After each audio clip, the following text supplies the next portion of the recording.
Wait, are we really eating homemade chili cheese bowl in ToonTown? Oh yes we are, and no, we didn't even have to smuggle this in from a restaurant. I made it in our hotel room with only shelf-stable ingredients. And guess what? It costs less to feed my whole family than one corn dog and actually fills them up. A total Disney win. All I did was grab a can of chili, diced potatoes, powdered sour cream, freeze-dried cheese, seasonings, and boom, instant magic meal. I stirred it all together and stuck it in a gallon Ziploc bag and tossed it in my bag, and off to the park we went. I brought paper towels and a big old spoon, just like that. Disney dining, budget style.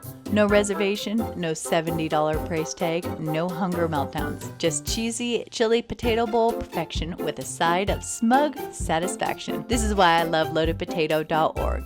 I don't have to stress, I didn't have to spend a fortune, and I don't have to rely on my fridge. I can feed my whole crew while standing next to Mickey's house for just pennies. Magic isn't just in the ride, it's in the chili. Visit loadedpotato.org for all the shelf-stable hacks, hotel recipes, and magic-making meals that keep your family fed and your wallet happy. Now excuse me while I go ride Gadget's Go-Go Coaster with a full belly.